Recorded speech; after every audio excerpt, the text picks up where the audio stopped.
आलम साहब, आपको क्या लगता है कि नहीं नहीं हम हैदराबाद के बाहर भी अगर ओवैसी को सफलता मिल रही है, एआईएमआईएम को मिल रही है, उसकी वजह क्या है? क्या वो अच्छे उस से लोगों से जुड़ पाते हैं, उनकी भाषण शैली अच्छी नहीं है, नहीं उसकी वो वजह मैं बोलते बता रहा अच्छा हूँ हैं, या फिर वो जमीनी स्तर मैं पर मेहनत उसकी भी कर रहे हैं? क्या वजह है आपको नजर नहीं आती है? नहीं नहीं नहीं उसकी वजह है जो अपोजिशन पार्टियां हैं उनकी चुप्पी। उसकी वजह है कि जो अपोजिशन पार्टियां हैं वो बीजेपी के बिछाए हुए क्या बोलते हैं जो पिच है, बनाई हुई पिच पर सब खेल रही हैं। अब वो अपोजिशन पार्टियां मुसलमानों को चिमटे से भी छूते हुए डरती हैं, और उसके नतीजे में असदुद्दीन ओवैसी को कामयाबी मिल रही।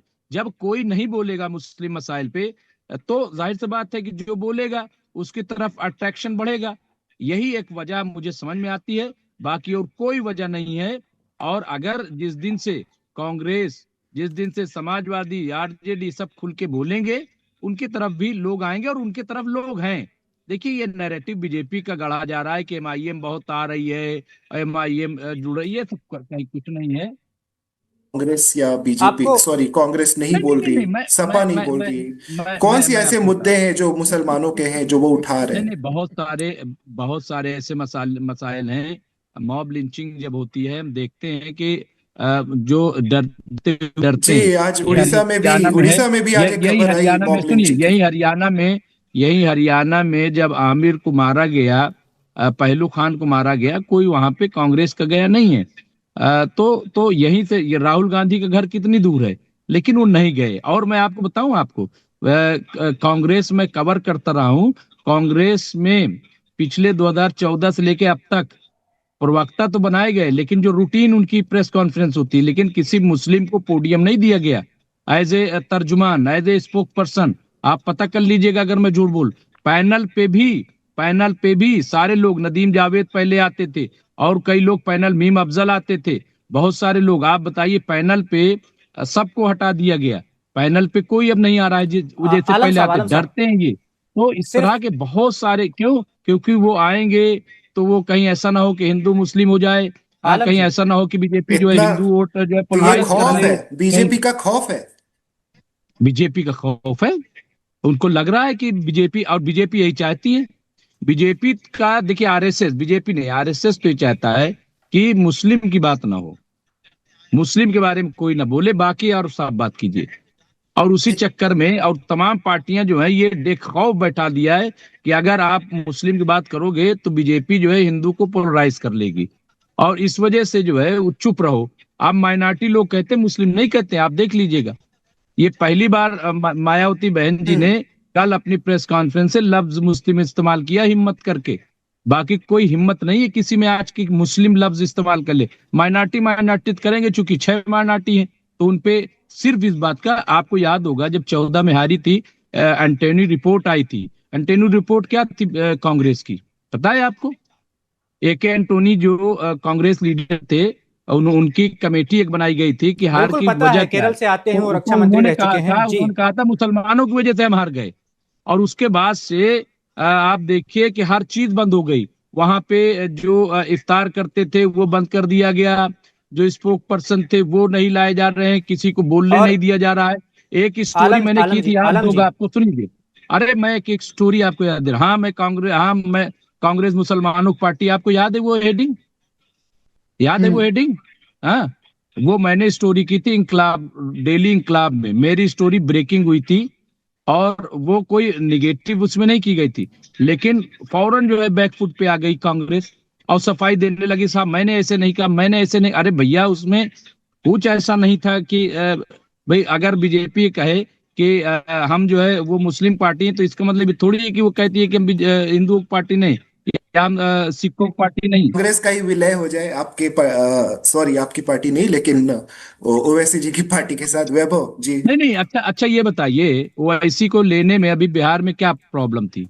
जी, उनको साथ में क्यों नहीं लेते हैं, लेकिन बताइए वो कांग्रेस। ओवैसी खुद भी नहीं जाना चाहते सर, नहीं उनका तो नहीं, हमेशा ये से कैसे स्टांस रहा है। ओवैसी ने नहीं, गाजे बाजे के साथ वो गए थे, माफ कीजिएगा। लेकिन आलम जी, आलम जी, बिहार में, एक मिनट, बिहार में वो बाकायदा गाजे बाजे के बिल्कुल साथ गए बिल्कुल थे कि मुझे बिल्कुल। शामिल कराओ।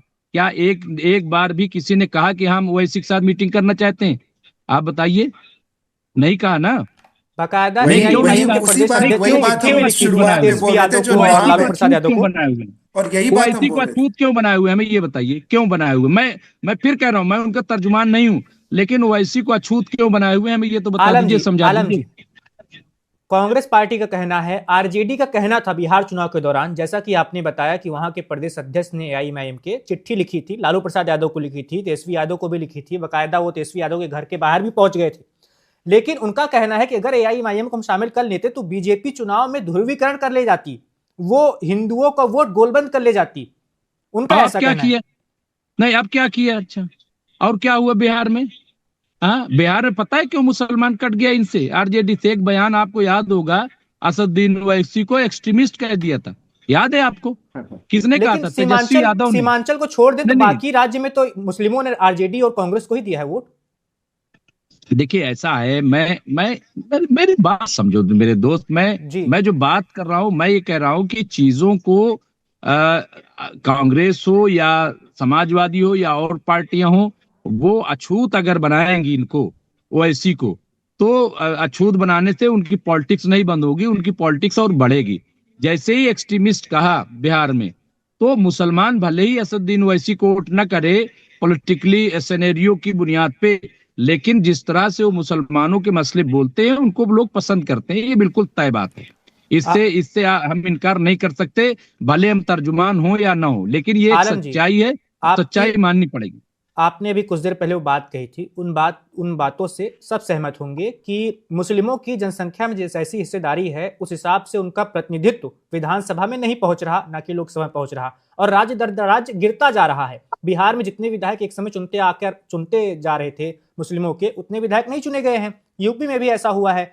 लेकिन ये जो व्यापक तौर पर चिंता है, वो चिंता दूर हो सकती है सेकुलर दलों से कि एआईएमआईएम इसकी भरपाई कर सकती है? आपको क्या लगता है?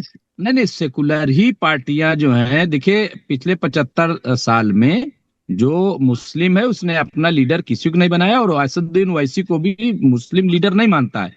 इस तरह की जीते हैं कुछ जगहों पे, वहां पे क्योंकि एक एमपी भी जीत करके आ गए थे, आपको याद होगा। महाराष्ट्र ठीक से। है, महाराष्ट्र से, ठीक है, जी, वहीं के चुनाव। तो इस तरह जीतने से कोई फर्क नहीं पड़ता है। और देखिए तेलंगाना में असदुद्दीन ओवैसी अगर इतने बड़े लीडर होते भारतीय, तो तेलंगाना में 8 सीट पे चुनाव थोड़ी लड़ते। हाँ, अगर इतने भारी लीडर आलम होते साहब, आपको तो सिर्फ करेक्ट करूंगा, मुस्लिम। 9 पर लड़ते हैं, 7 के करीब जीतते हैं वो। अरे ठीक है, वो 9 पे जी, लड़ते हैं, 8 पे लड़ते हैं भैया, 9 8 सीट है क्या तेलंगाना में? कमाल हो गया भाई, बिल्कुल। पूरब क्यों नहीं लड़ते? इतने भारी लीडर है तो। और बिहार में पूरब क्यों नहीं आलम जी, लड़े? भारी लीडर है तो, अगर मैं क्या आपसे मुसलमानों के लीडर है क्या खाली? अगर मैं क्यों आपसे मुस्लिम एरिया में लड़ते हैं? अगर मैं दूसरे आपसे एरियो में भी राजनीतिक जाके लड़े। विश्लेषक के तौर पर पूछूं, क्या एआईएमआईएम को पश्चिम बंगाल का चुनाव लड़ना चाहिए जो कुछ ही महीनों बाद होने वाला है? अगर मैं नहीं नहीं, राजनीतिक हर विश्लेषक के पार्टी तौर पर को, पूछूं तो, क्योंकि मैं ममता की हर पार्टी पार्टी, कह रही है कि बीजेपी को जिता देंगे ये लोग। देखिए ये कोई मतलब बात नहीं है। बिल्कुल लड़ना चाहिए असदुद्दीन ओवैसी को, और हर पार्टी को इख्तियार है। अभी आप बताइए, 10 साल पहले बीजेपी का वजूद था क्या बंगाल में? हाँ, लेकिन वो बीजेपी आज जो है सेकंड नंबर पे हो गई। कांग्रेस, और जिसने 33 साल वहां पे सरकार सीपीएम की चलाई, वहां पे जीरो हो गई, वहां पे कोई नाम लेने वाला नहीं है।